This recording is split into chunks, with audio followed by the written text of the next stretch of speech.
Dios les bendiga, queridos estudiantes. Bienvenidos al módulo 3 de Teología Sistemática 3. Hoy vamos a ver el estado post-resurrección de Cristo, su segunda venida y el reinado milenial.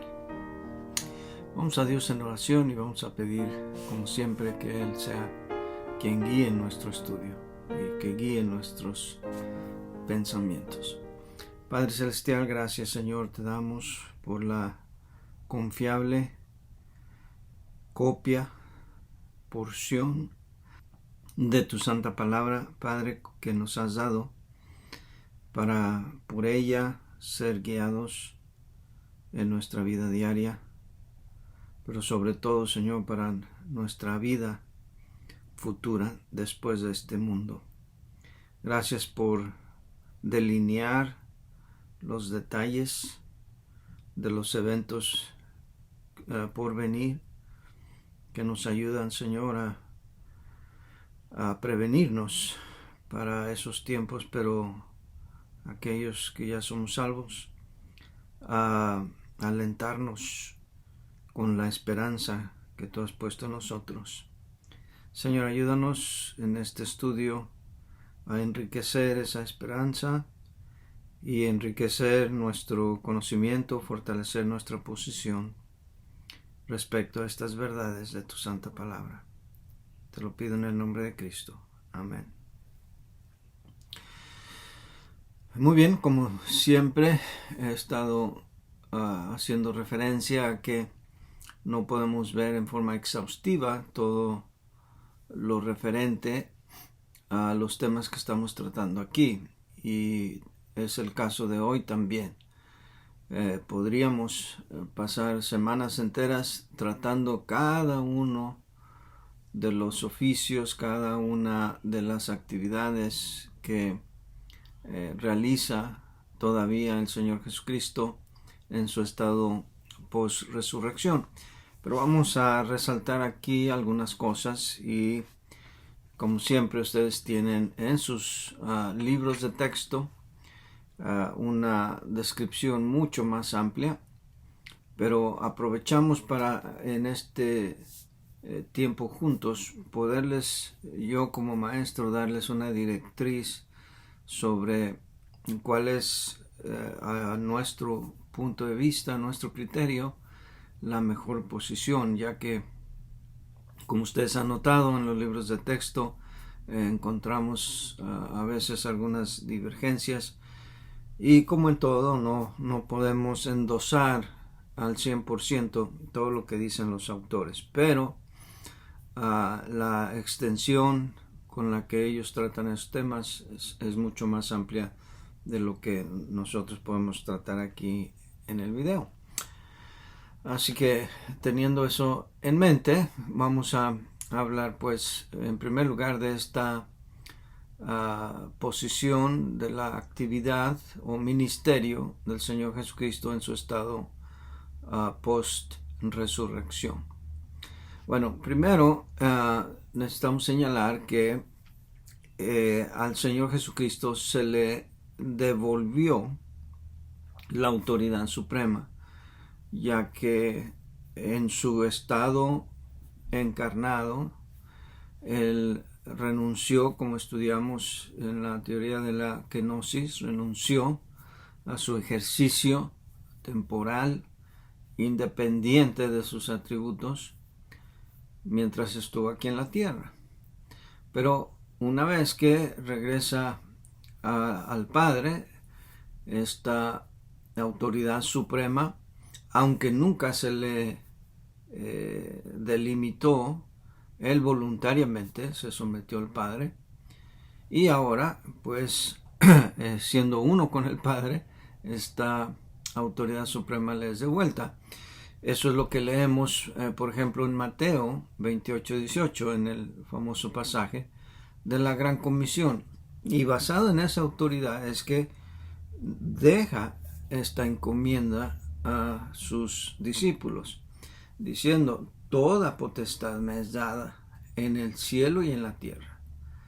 Por tanto, id y hacer discípulos a todas las naciones. Entonces, en base a esta autoridad que me ha sido dada a mí en el cielo y en la tierra, con esa misma autoridad ahora los mando yo. Y qué privilegio, pero al mismo tiempo qué responsabilidad la nuestra de saber que somos embajadores en nombre de Cristo. Tenemos esta responsabilidad de comunicar el Evangelio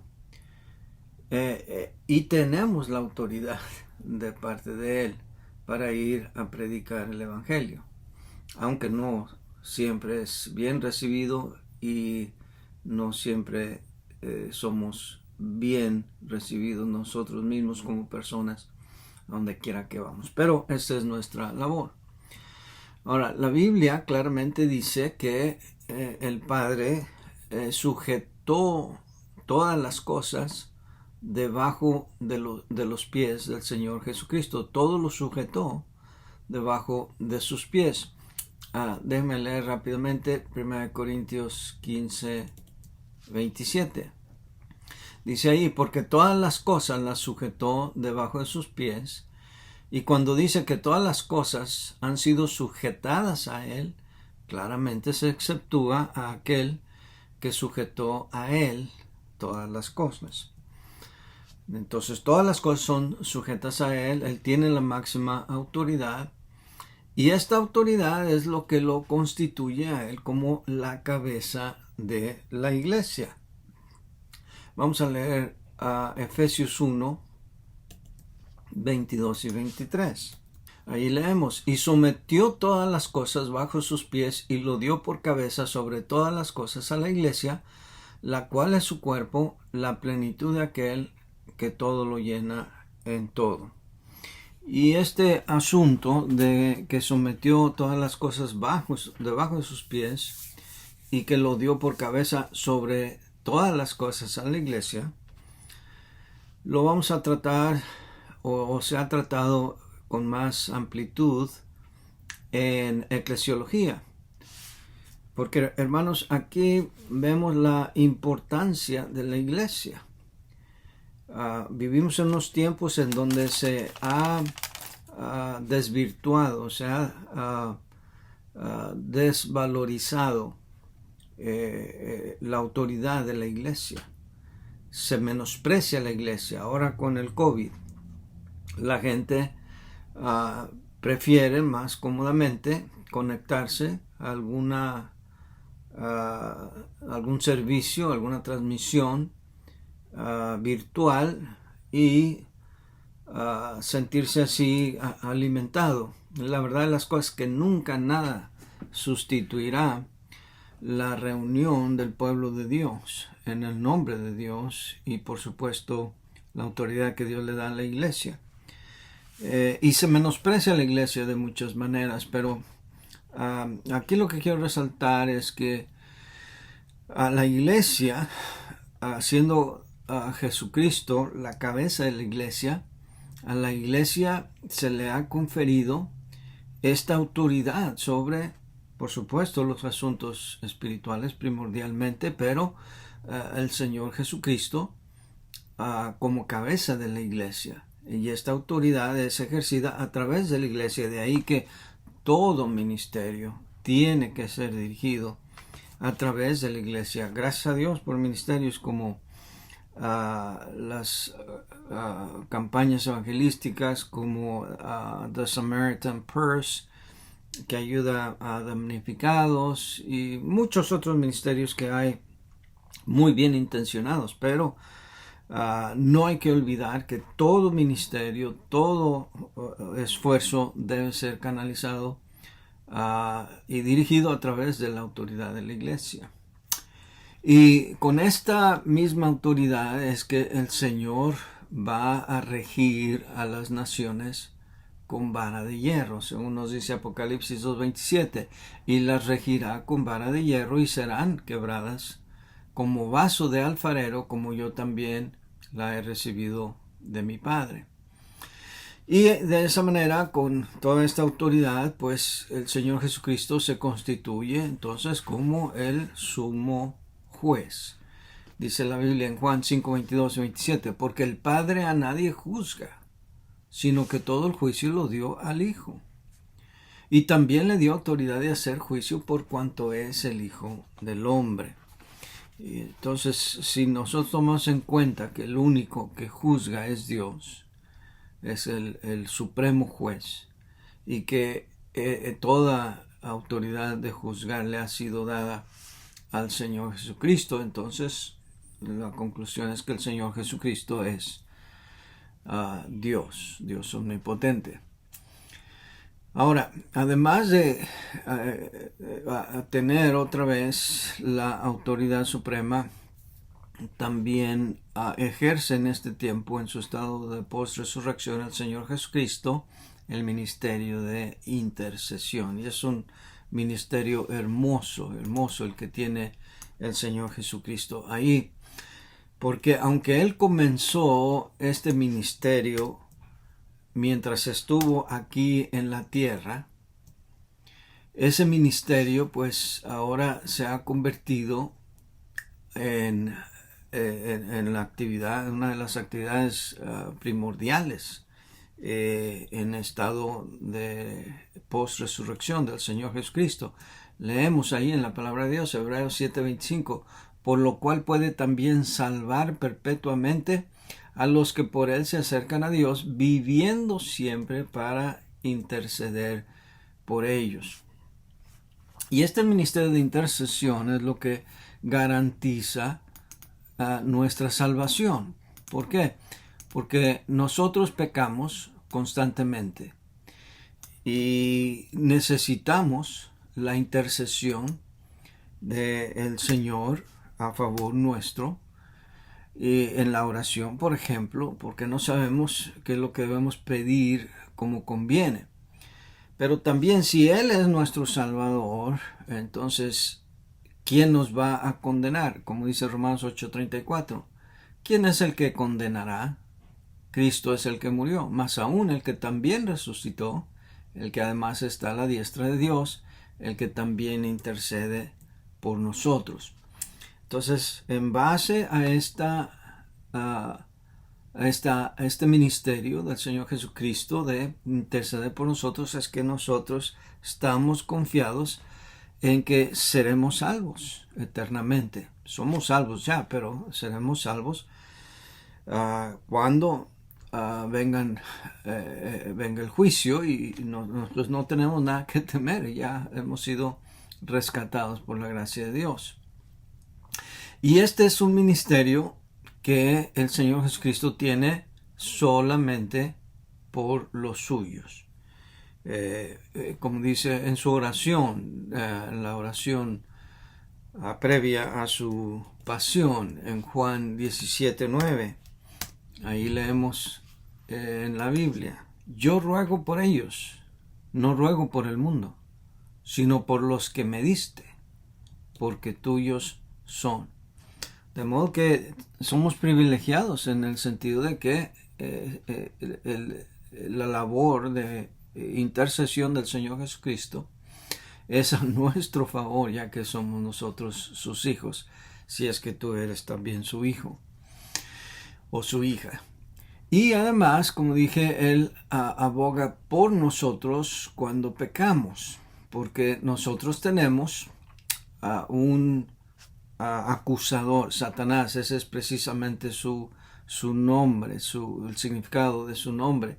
Acusándonos, siempre está buscando en qué acusarnos, y la verdad de las cosas es que en la gran mayoría de los casos tiene mucha razón, tiene de qué acusarnos.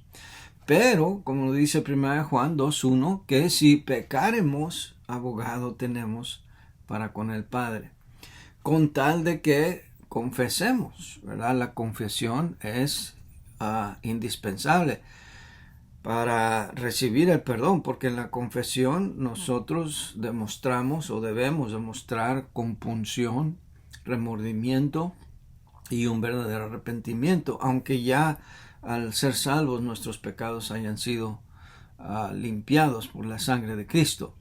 Pero como dice 1 Juan 1:9, que si confesamos nuestros pecados, Él es fiel y justo para perdonar nuestros pecados y limpiarnos de toda maldad. Entonces este es un privilegio muy, muy especial que nosotros tenemos como cristianos. ¡Qué bendición! Es saber que no tenemos que hacer penitencias, no tenemos que cumplir mandas, no tenemos que castigar el cuerpo con privaciones, con laceraciones, con ayunos y cosas de ese estilo para perdón de pecados, porque todo lo sufrió ya el Señor Jesucristo. Bien, ¿qué más está haciendo el Señor Jesucristo como trabajo de intercesión? Pues está también preparando un lugar para nosotros, como nos lo dice Juan 14, y el Señor Jesucristo se los comunicó en esta ocasión a sus discípulos. Les dijo: no se turbe vuestro corazón, creéis en Dios, creed también en mí. En la casa de mi Padre muchas moradas hay.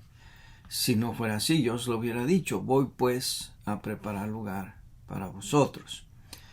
Entonces, esta es otra esperanza y otro anhelo que tenemos nosotros al partir de aquí.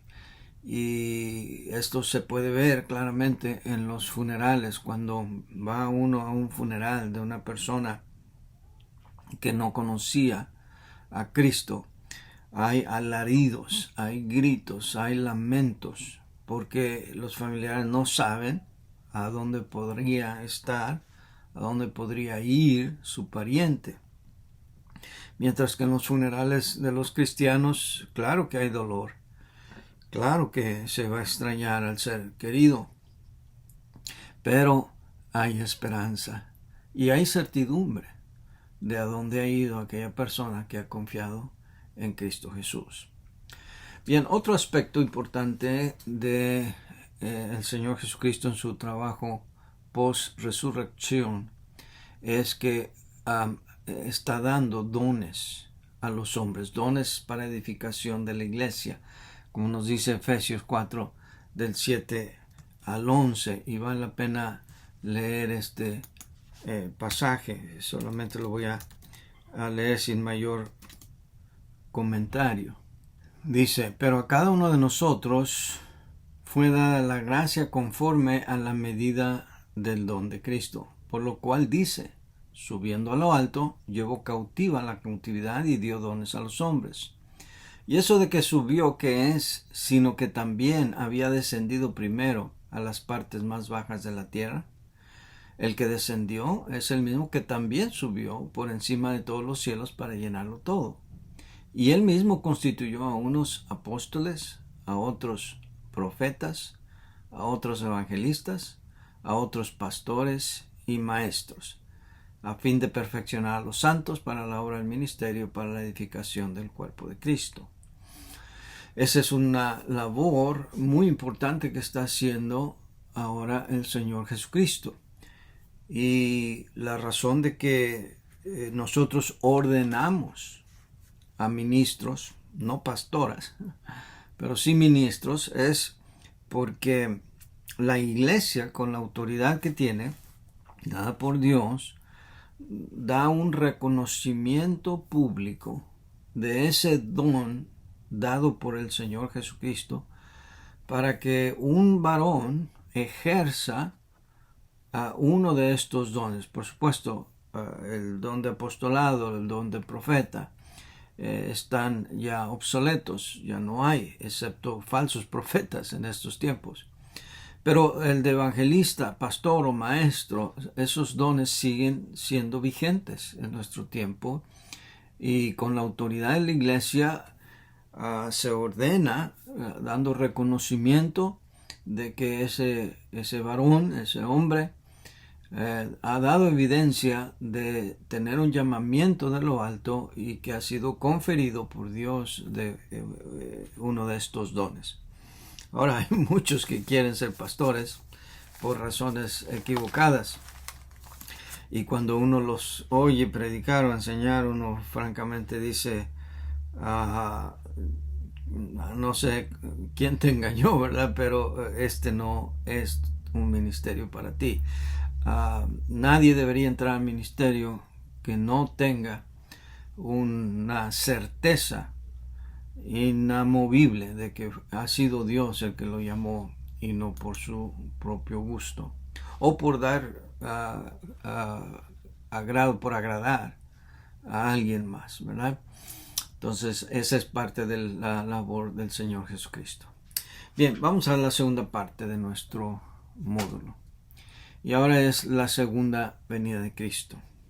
Y recuerde, estos temas se ven en más amplitud cuando se ve escatología. Es el siguiente semestre, Teología Sistemática 4, cuando se ve todo esto en detalle.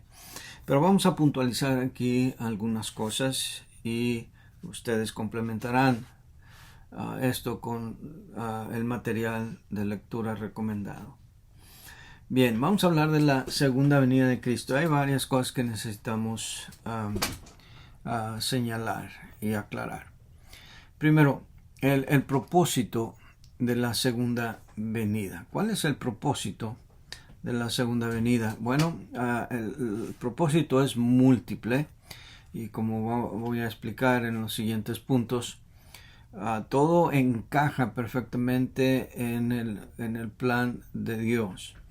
El Señor Jesucristo viene para cumplir las profecías en cuanto a su reinado, en cuanto a sus juicios y en cuanto principalmente el programa profético de Dios para con su pueblo Israel.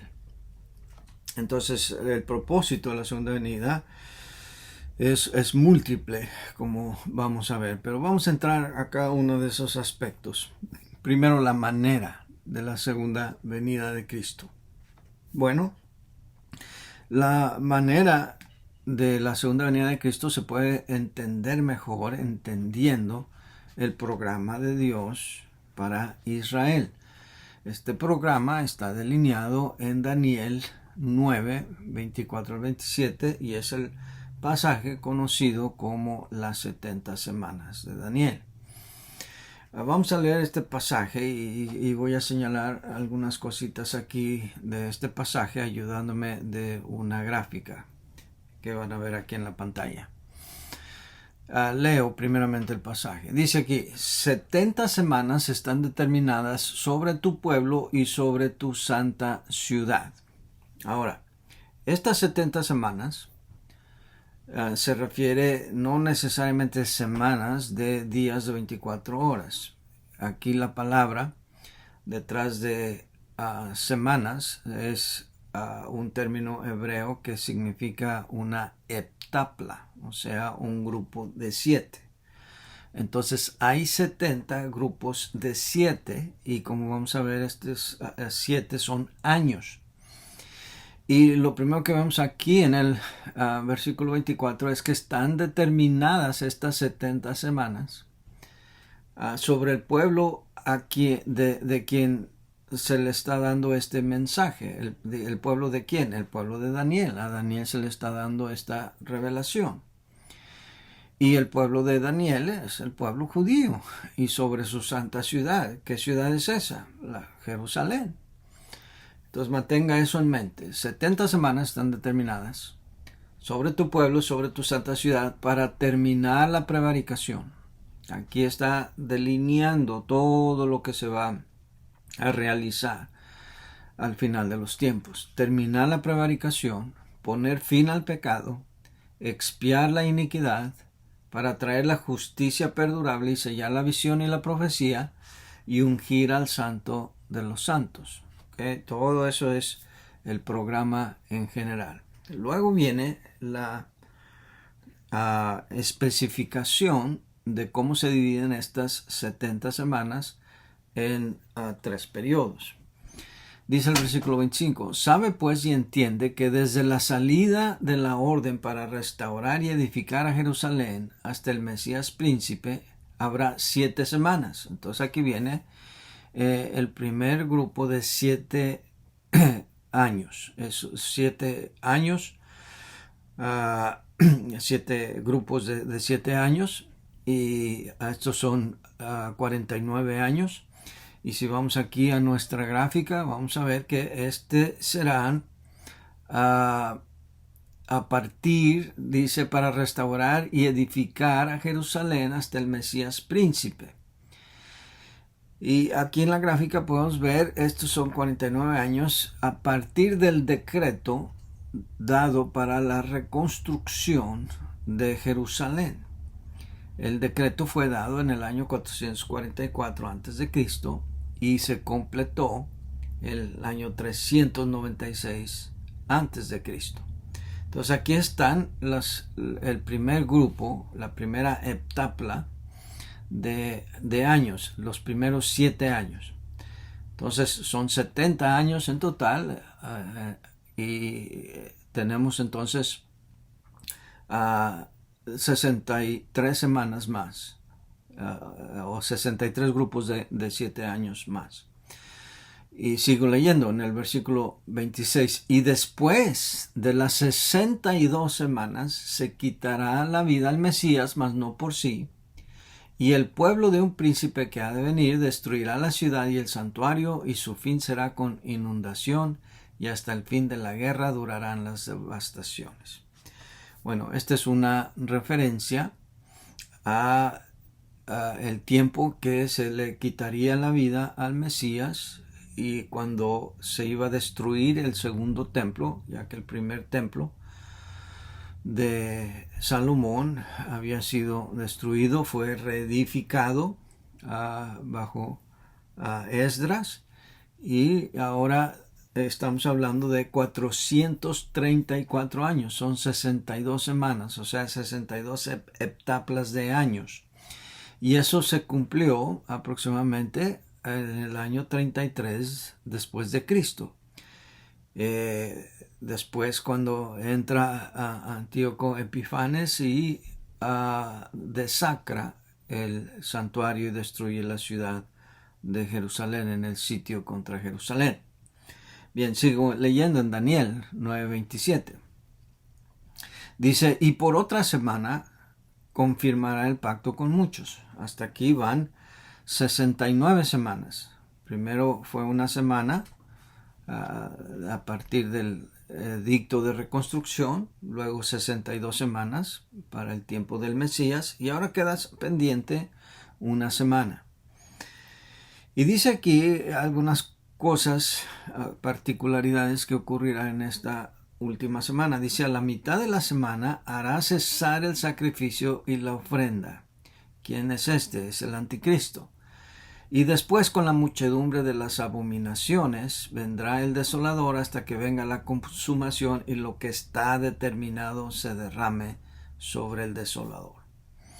Esta última semana es una semana que no termina, no continúa al final de la semana 69. Ocurre, y ahora nosotros lo podemos entender mejor porque estamos viviendo en esta época, ocurre un paréntesis, un intervalo. Aquí en la gráfica lo pueden ver. Y ese intervalo es la era de la iglesia. Esa era de la iglesia es un paréntesis en el plan, en el programa de Dios para Israel. Aquí es donde entramos nosotros. Y este es un programa que incluso había estado velado para los judíos mismos, porque ni aun los discípulos entendían que Dios tenía un plan para los gentiles. Cuando Pedro subió al techo, allá en Hechos capítulo 10, y mientras esperaba que le prepararan de comer, vio esta visión con los lienzos de todo tipo de comida inmunda, en la que el Señor Jesucristo, ¿verdad?, le enseña que a lo que Dios limpió no lo tiene que llamar inmundo, dándole a entender que el evangelio debía ser llevado no solamente a Israel, sino también a todas las naciones. Entonces, aquí entramos nosotros, los que no somos judíos, en el plan de Dios, y estamos en este periodo de la iglesia, la era de la gracia. Pero cuando termine esta era de la gracia, como vamos a ver en otra gráfica más adelante, cuando ocurra el rapto, o aquí mismo en esta gráfica se puede ver aquí estas flechas rojas, aquí al final de la era de la iglesia, allí se señala el rapto. Entonces se empieza aquí en la tierra la última semana de las 70 semanas de Daniel, llamada la tribulación. Técnicamente hablando, la gran tribulación es la segunda mitad de esta semana. Y al final de esa tribulación viene la segunda venida de Cristo para su reinado milenial. Bien, entonces este programa, no hay que olvidar, el programa estaba delineado principalmente para el pueblo de Israel. Pero ahí encajamos nosotros, porque ahora nosotros somos esas ramas que hemos sido injertadas, tal como lo menciona Romanos y otras partes. El apóstol Pablo menciona que fuimos injertados, sí, y ahora somos el Israel espiritual, sí. Pero como vamos a ver más adelante, no hay que confundir que aunque somos el Israel espiritual ahora y venimos a formar parte, a participar o ser partícipes de las bendiciones del pacto con Abraham, de que en sus simientes iban a ser benditas todas las naciones. No obstante, el plan de Dios para Israel sigue vigente y sigue latente, sigue pendiente y se cumplirá con la gran tribulación. Vamos a hablar de esto un poquito más tarde. Pero continuando con esta segunda venida del Señor Jesucristo, la segunda venida de Cristo va a ser corporal, y vale la pena mencionar esto. Si vamos a Hechos capítulo 1, versículos 9 al 11, después de la resurrección del Señor Jesucristo, el Señor ascendió a los cielos, y aquí lo relata Lucas de esta manera. Y habiendo dicho estas cosas, viéndolo ellos, fue alzado, y le recibió una nube que le ocultó de sus ojos. Y estando ellos con los ojos puestos en el cielo, entre tanto que él se iba, y aquí se pusieron junto a ellos dos varones con vestiduras blancas, los cuales también les dijeron: varones galileos, ¿por qué estáis mirando al cielo? Este mismo Jesús que ha sido tomado de vosotros al cielo, así vendrá como le habéis visto ir al cielo. ¿Cómo lo vieron ellos ir al cielo? Era una manera visible, corporal y literal. Entonces de aquí nosotros deducimos que el Señor Jesucristo vendrá de la misma manera y vendrá en las nubes también. Y vale la pena enfatizar esto porque en algunos círculos carismáticos hay visiones, o por lo menos afirman algunos de haber tenido visiones de que se le apareció el Señor Jesucristo o que Dios le habló. Hermano, no, con este pasaje aquí y por supuesto muchos otros, no cabe lugar para apariciones, para visiones, porque la próxima vez que el Señor se aparezca va a ser en una forma visible, que es el siguiente punto. Miren lo que dice Apocalipsis 1:7. He aquí que viene con las nubes, y todo ojo le verá. Y los que lo traspasaron y todos los linajes de la tierra harán lamentación por él. Sí, amén. Y tal como lo dijo el Señor Jesucristo, dice que en Mateo 24, que vendrán muchos diciendo: he aquí el Cristo. Dice: no lo creáis, o mirad allá, no lo creáis, porque habrá falsos cristos y habrá falsos profetas. Y todo eso son señales del fin. Pero increíblemente, aún gente que lee estos pasajes, que está familiarizado con estas porciones de la palabra de Dios, cuando alguien sale con una revelación así emocionalista,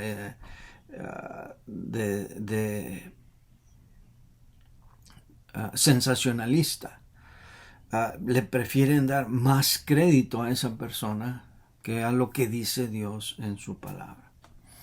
Bien, ¿cómo más fue esta ascensión de Cristo al cielo? Pues fue visible, fue corporal, pero también fue literal. Su regreso va a ser literal. Y otra vez, contrario a lo que dicen grupos, religiones y sectas como los Testigos de Jehová, que profetizaban que Cristo vendría en 1914 y anduvieron haciendo boicot afuera de las iglesias, especialmente acá en los Estados Unidos. La gente iba a las iglesias y ellos estaban afuera de las iglesias con pancartas advirtiendo que Cristo vendría, 1914 era la fecha fijada por su falso profeta.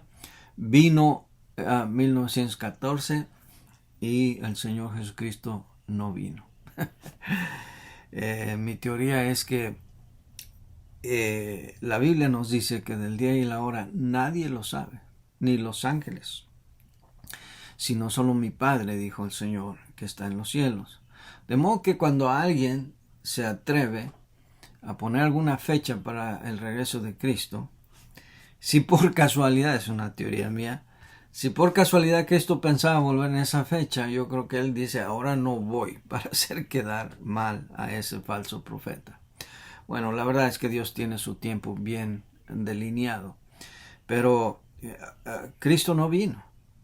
Y la manera como los testigos de Jehová hasta la fecha explican de por qué les falló su profecía, dicen, no, sí, Cristo sí vino, solo que vino en forma espiritual. Bien, ¿qué dice la Biblia? No, los ángeles que se aparecieron a los discípulos dijeron, este mismo Jesús que ha sido tomado de vosotros al cielo, así vendrá como le habéis visto ir al cielo.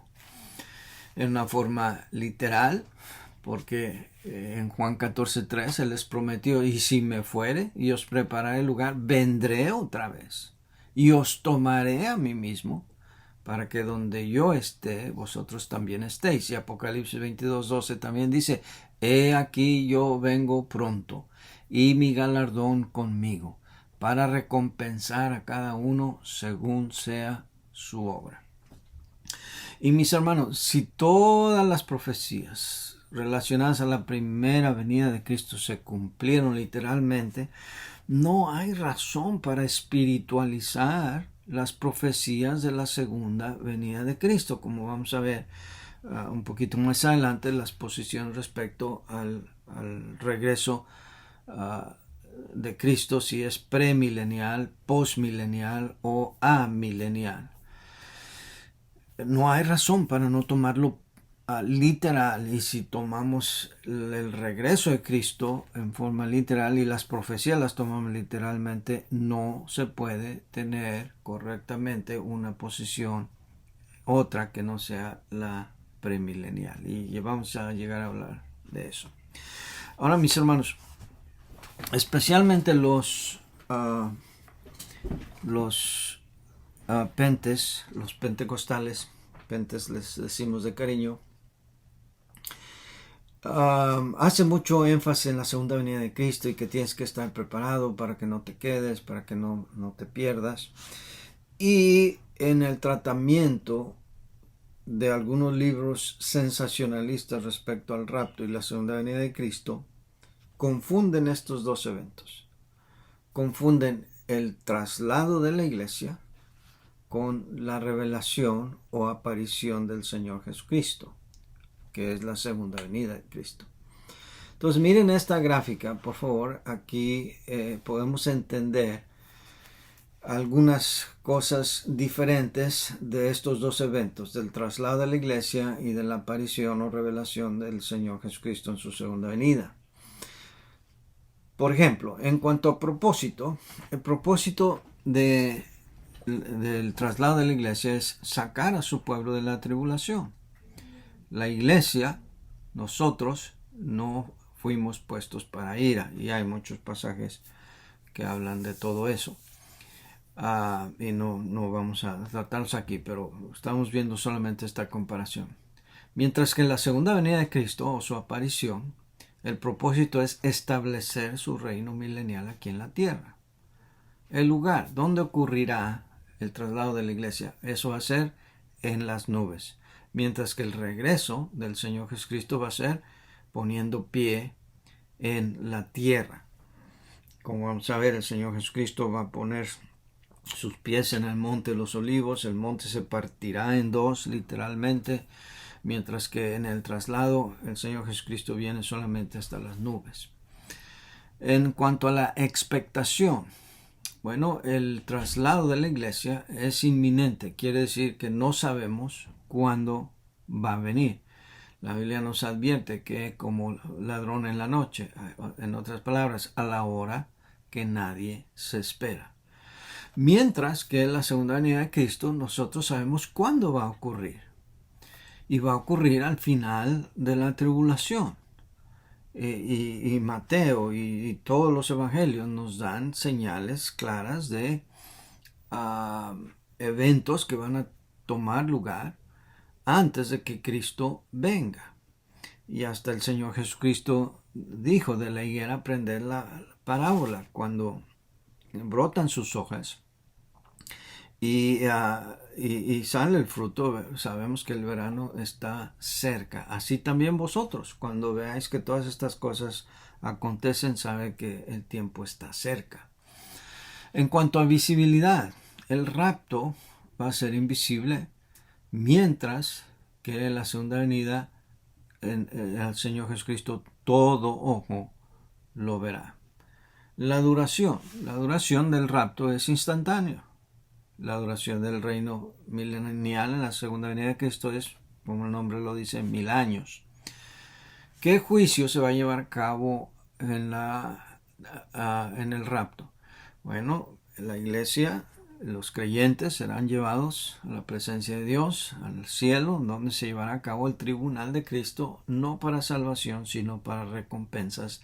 Mientras que acá en la tierra ocurrirán varios juicios muy importantes. El juicio de las naciones, el juicio de Israel, el juicio del gran trono blanco, el juicio de los ángeles. Y todo eso está aquí en esta gráfica que vamos a ver ahorita enseguida. Y en cuanto a dirección, el rapto es de la tierra hacia el cielo, mientras que la segunda venida de Cristo es del cielo hacia la tierra. Bien, entonces vamos a echar aquí un vistazo un poco más directo a esto de los tiempos de la segunda venida.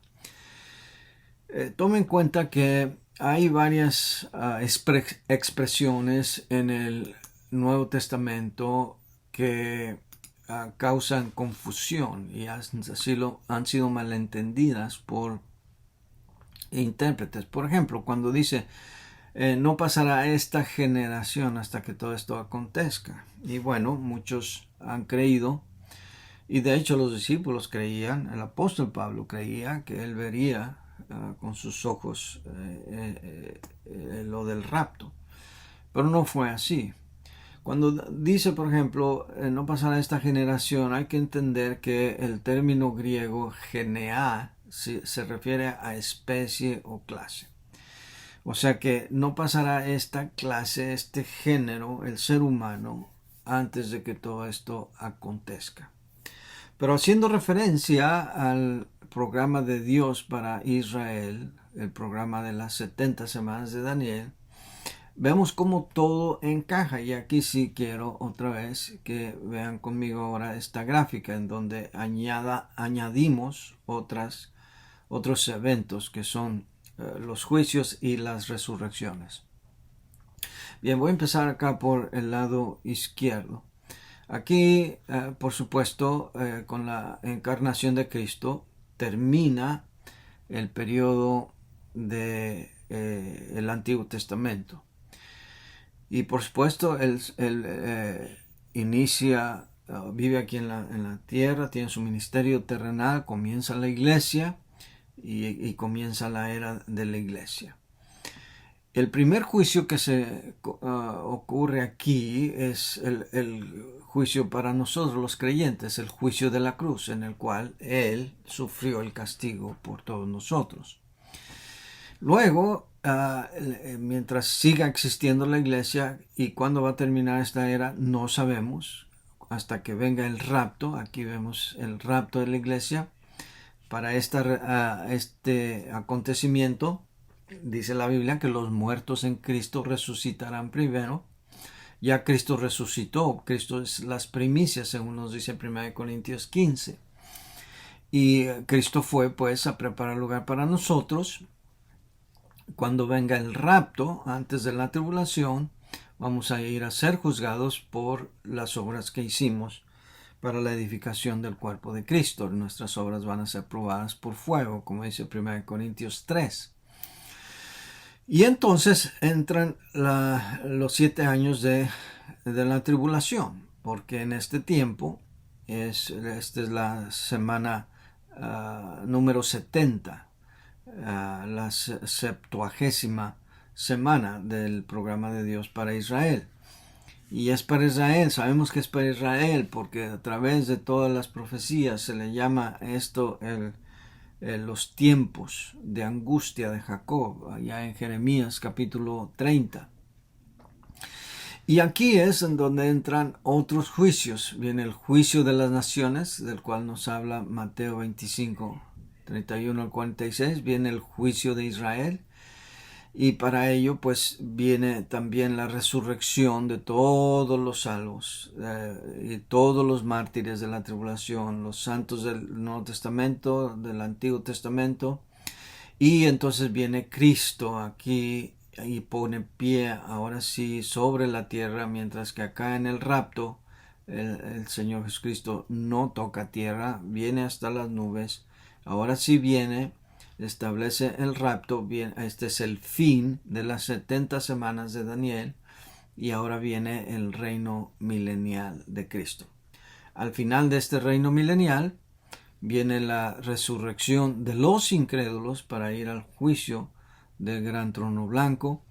En ese mismo tiempo no hay un establecimiento en cuanto a tiempo muy claro, pero en ese mismo tiempo se realizará el juicio de los ángeles, en el cual nosotros participaremos, según nos dice 1 Corintios 6, y luego vendrá el juicio del gran trono blanco, y luego ya pasaremos a la eternidad. Bien, este es el tiempo de los tiempos de la segunda venida de Cristo. Y todos estos acontecimientos, hermanos, referentes a la tribulación, el rapto, el reino milenial, la Biblia lo llama a veces con una sola palabra: el día del Señor. Y por supuesto no puede ser un día literal de 24 horas, pero es el día temido, el día profetizado, el día del cual los profetas hablaron y advirtieron que vendría ese día, y todas las profecías se cumplen. Pero lo importante, hermanos, es recordar que el reloj de Dios no se retrasa. Mire la advertencia de 2 de Pedro 3. Y diciendo: ¿dónde está la promesa de su advenimiento? Porque desde el día en que los padres durmieron, todas las cosas permanecen así como desde el principio de la creación. Estos ignoran voluntariamente que en el tiempo antiguo fueron hechos por la palabra de Dios los cielos y también la tierra, que proviene del agua y por el agua subsiste, por lo cual el mundo de entonces pereció anegado en agua. Pero los cielos y la tierra que existen ahora están reservados por la misma palabra, guardados para el fuego en el día del juicio y de la perdición de los hombres impíos. Mas, oh amados, no ignoréis esto, que para con el Señor un día es como 1000 años, y 1000 años como un día. El Señor no retarda su promesa, según algunos tienen por tardanza, sino que es paciente para con nosotros, no queriendo que ninguno perezca, sino que todos procedan al arrepentimiento. Bien, ahora yo sé que muchos no toman el reinado milenial literal de Cristo y toman como excusa este versículo aquí de Pedro, el versículo 8, que para el Señor un día es como 1000 años y 1000 años como un día. Ya hablaremos acerca de esto. Vamos a entrar a la última parte de nuestro módulo entonces, y es en relación al reinado milenial de Cristo. La pregunta es: ¿Es un reinado literal o figurado? ¿Cómo se debe interpretar? Y en ello es importante hablar de todo esto. Primero, porque si el sentido de interpretar el reinado milenial de Cristo es en forma figurada, lo que va a resultar es un amilenialismo, o sea, aquellos que creen que no hay un reinado milenial, simplemente no lo hay. O tomarán la posición de los postmilenialistas. La posición amilenialista ha sido la tradicional de la Iglesia Católica y sus apologetas, sus defensores de su fe, como San Agustín, como Tomás de Aquino y otros católicos. Ellos han sostenido y defendido y hasta la fecha mantienen esa posición. El postmilenialismo, que cree que Cristo Jesús vendrá después del milenio y que el milenio es solamente una manera simbólica del reino, pero que en realidad Cristo está aquí ahora y reina en nuestros corazones. Esa es la interpretación de los postmilenialistas. Son aquellos que han confundido la identidad de la iglesia con la identidad de Israel y son llevados a esta confusión. Y por lo tanto, todos aquellos que mantienen esta posición, y de ellos algunos de los libros que nosotros a veces recomendamos aquí, como todos los que son de origen reformado, presbiteriano, mantienen estas posiciones. Pero solamente los dispensacionalistas como Ryrie, Schaeffer, Pentecost y otros mantenemos, y me incluyo yo en ese grupo, la posición premilenialista, porque la otra posición o manera de interpretar los eventos del futuro es creer que el Señor Jesucristo viene literalmente antes del milenio y que el milenio es un reinado literal de 1000 años. Entonces vamos a ver un poquito acerca de esto. Primero, los pactos que Dios hizo con los patriarcas garantizan y aseguran este reino milenial.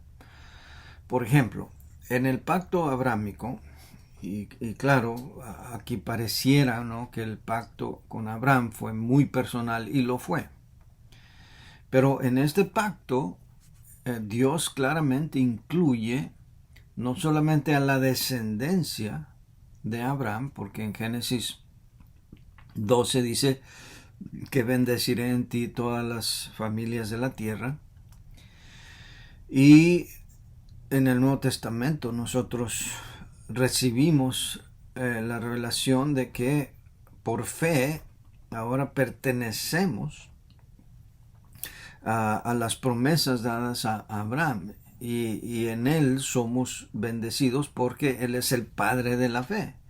Y si nosotros creemos en Cristo, aceptamos a Cristo por fe, de esa manera entramos a esta promesa. No como judíos, sino como gentiles, porque así estaba hecha la promesa. Mire lo que dice, por ejemplo, Génesis 17:7.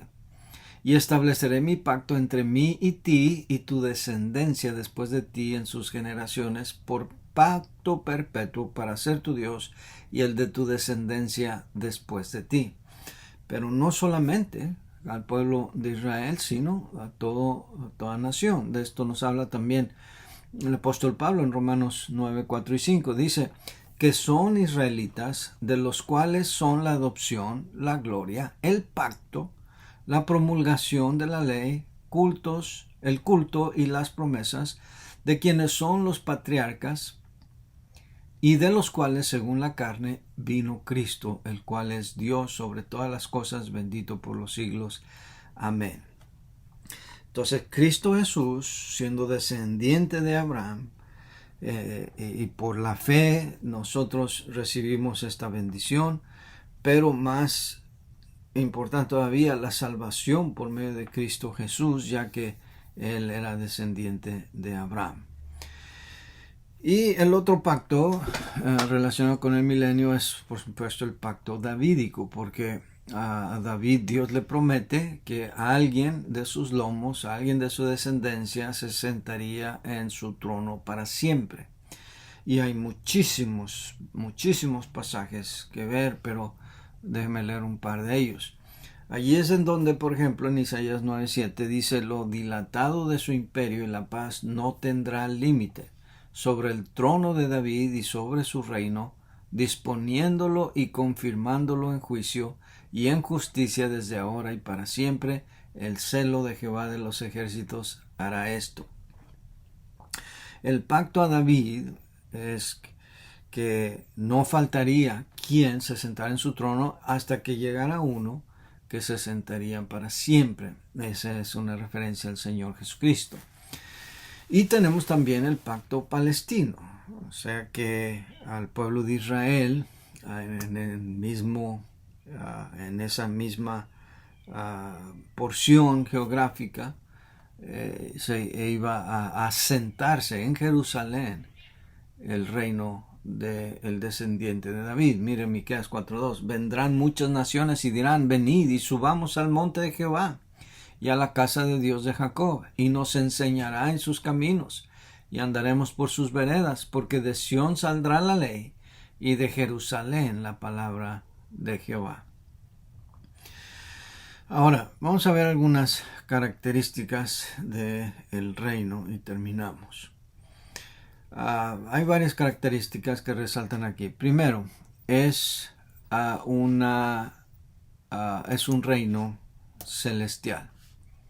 Celestial espiritual, en el sentido de que aunque el reino se va a establecer aquí en la tierra, el reino desde la primera venida de Cristo se intentó o se procuró que fuera espiritual. De ahí las parábolas del reino de Mateo, de ahí el discurso en el Monte de los Olivos, el Sermón del Monte. Todo era relacionado al reino. Pero mire nada más aquí este pasaje, Isaías 2:4, dice: y juzgar entre las naciones y reprender a muchos pueblos, y volverán sus espadas en rejas de arado y sus lanzas en hoces. No alzará espada nación contra nación, ni se adiestrarán más para la guerra. Qué hermoso tiempo será. Y digo celestial porque podríamos decir incluso también paradisaico, porque en el paraíso, cuando Dios puso a Adán y a Eva allí, esa era la intención, era lo que Dios quería, que hubiera ese tipo de reino en la tierra, donde el león pudiera estar junto al cordero, donde un niño pudiera alcanzar una víbora, un áspid, y no ser dañado, donde nadie se preparara para la guerra, donde sus únicas herramientas fueran herramientas de arado. Nada de eso ocurrió en el paraíso, pero esas condiciones se van a restaurar cuando Cristo venga a la tierra, se establezca este reinado milenial, haya un reino teocrático, la gente se deje reinar por fin por Dios, y entonces el mundo conocerá lo que es verdadera paz. Este reino también es universal.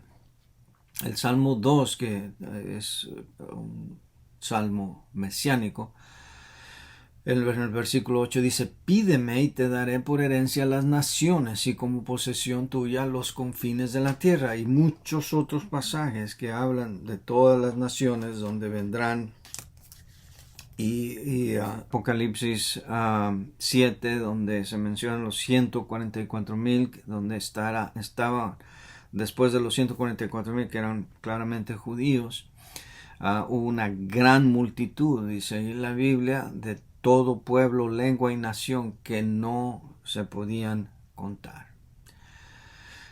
Entonces este reino será universal, pero también será terrenal. Terrenal porque Cristo Jesús gobernará desde Jerusalén y alcanzará a todas las naciones. Mira este pasaje importante, aquí es Zacarías 14, del 1 al 4. Dice, he aquí el día de Jehová viene, y en medio de ti serán repartidos tus despojos, porque yo reuniré a todas las naciones para combatir contra Jerusalén, y la ciudad será tomada, y serán saqueadas las casas, y violadas las mujeres, y la mitad de la ciudad irá en cautiverio, mas el resto del pueblo no será cortado de la ciudad. Después saldrá Jehová y peleará con aquellas naciones como peleó en el día de la batalla. Y se afirmarán sus pies en aquel día sobre el monte de los olivos que está enfrente de Jerusalén al oriente, y el monte de los olivos se partirá por el medio hacia el oriente y hacia el occidente, haciendo un valle muy grande, y la mitad del monte se apartará hacia el norte y la otra mitad hacia el sur.